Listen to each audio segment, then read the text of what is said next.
I'm Rick Drasin, and welcome to Rick's Corner on the AWF Pro Wrestling School. I have a very special guest today. You might say this is a person very close to me for many, many years, and I figured he'd want to tell you a little bit about his wrestling career so you could see where he came from and find out what he did to become a wrestler and where he took it, to what level. I have with me today the Equalizer, and he'll tell you exactly what he went through to become what he did today. Equalizer, tell us how long you've been in the business and who actually trained you and where you started. Well, thanks, Rick. Thanks for having me on. Well, let me see. I started in 1965. I was a bodybuilder back then, living in Bakersfield, California. I was a lead guitarist in a rock group. I thought that was going to be my living.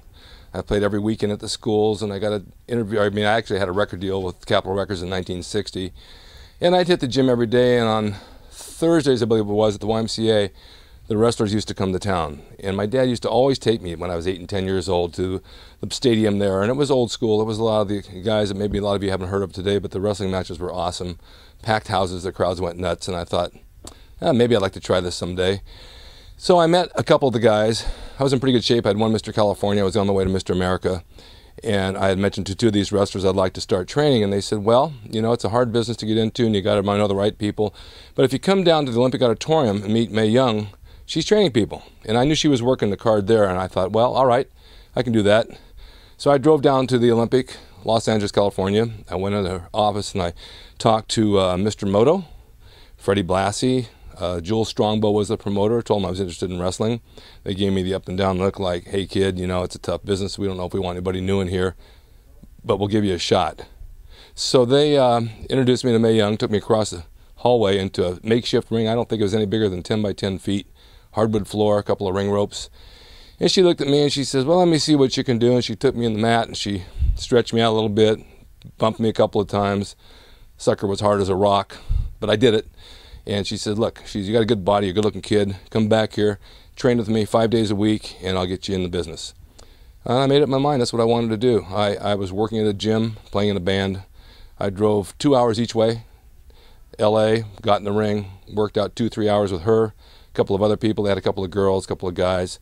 None of them ever made it in the business. I was there every day. I broke my nose. I ripped some tendons. I had bruises all over me. I had mat burns all over my elbows, and I still thought, this is what I want to do. And that's what I did, and I did it for a long, long time. Wow, Mae Young, she's a legend. She's still around today. I think she's like 87 years old, and she's still working WWE. That's amazing. I know she was quite an athlete back then, according to what you've told me, and she's still around today. She's got a lot of heart. You must have had a great time working with her. Oh, yeah, she's a legend. She's a legend. She's still in the business, and bodybuilding, I think it gave me a good foundation because I was in good shape. I could take the bumps. My body responded well to it. I healed quick. My biggest fear was getting in the ring with someone who I didn't know that I'd seen in the ring, like Buddy Killer Austin was like the biggest heel in the business. And I thought, I don't want to work with him. Well, after about 6 months, my first match on Channel 5, I was booked with him. He came into my workout room and he says, let's meet, kid, and I want to lock up with you. And he locked up, and he locked up so hard I saw stars, I almost passed out.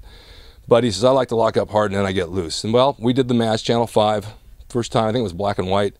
And it went great. He took bumps for me, he gave me a pile driver, we worked hard, and I was very happy, that I got in the business. And from that point on, I started working territory.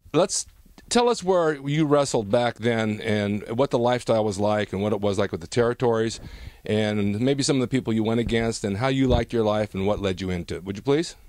Well, territories were the best because you could travel, God, you could go anywhere. You can go up the coast to Oregon. You can work the coast of California. You can go to Alabama. I went to Montreal, Canada, worked that area, Minnesota, Alaska, Hawaii, you name it. And it was wrestling like 6 days a week. And you do your matches, and then you go home, and then you go to the next town, and you do the same thing all over again. Go to the gym in the morning. Made sure I hit the gym every day. I hit the matches every night, 6 days a week. One time I'd get a day off, and that was nice because the body had to rest up. But you can make a living. And I think back then in the 60s, like $400 a week was a lot of money. And I kept a place in Santa Monica where I could pay my rent and have my beach house and still go on the road and come back and have someone to come home to. Otherwise, you're coming back to looking for a motel or whatever. So that kind of worked for me. And it's a hard life if you're married because you got to take your family or you got to leave them behind, and that's tough either way. But I was single, so that was easy. And then I got married, and I had no kids right away, so I took my wife with me, or I'd leave her and I'd come back and forth. And it worked out pretty good. But the territories disbanded as Vince took over and got national TV. You know, as he made it WWF back then, and it became the biggest thing on TV. And of course, everybody wanted to see those stars, and none of the local promoters could afford them. And their local talent wasn't drawing like that, so a lot of them went belly up, and Vince took over and had a little washout with it. And you wrestled all those years. What age did you retire, and what was the reason that you did? I know that a lot of guys retire nowadays, sometimes as early as 35, 40 years old, because of the strenuous exercise that is and all the injuries, but you carried it quite a ways. Let us know how long you stayed in the business and why you retired. Well, I did that for many years. I went back and forth. I did the circuits of wrestling. I was fortunate enough to train with Arnold Schwarzenegger for 4 years, and he and I did a commercial together, Heavy Chevy, where we had to lift a car up in the air. And then I did Ben, the movie with the rats, and then I did the FBI series. And pretty soon I was getting commercials because I was on Channel 13 every week here wrestling, and Channel 5, and people in the industry saw me, and they wanted to use me on TV spots. So I kind of bounced between wrestling and commercials and wrestling and movies, back and forth, back and forth, back and forth. And it worked out real well. I was able to make a living on both ends and gain my retirement in SAG. I retired a few years back. Actually, I retired from wrestling when I was 58 because I had torn my right quad off my leg during a match, couldn't walk. 5 days later, fell out my back door and tore my left one, so there I was in a wheelchair and a walker and a cane off and on for a year. And that was my last show, and then I decided to start training people and helping others get ahead, which I really enjoy more than anything. I work alongside Rick as much as possible and help him because we're pretty close, as you know. And it's worked out pretty well. We've got a lot of good students together, and we're sending them off to do stuff, and I'm very happy to pass the torch along and help others get to where they want to get. Well, it's been really great talking to you. I think we're going to have a second interview coming up soon one of these days, but I wanted to touch on some of these subjects because I know that you get asked a lot, and you can't reach everybody at once, but you can reach a lot of people here all at once. And thank you so much for coming and talking to us today, Mr. Equalizer, and we will definitely have you back in a future date. Well, thank you, Rick. I really enjoyed being here, and I hope to come back again and talk and fire up the questions for us, and we'll send them back to you, and hopefully you guys will have a good future and a good career in wrestling. I am the Equalizer, often imitated, never duplicated. This is Rick Drasin at Rick's Corner saying stay tuned for more information on wrestling school and with the Equalizer and our other students. It's been enjoyable. I hope you tune in next time. Thanks again. This is Rick signing off.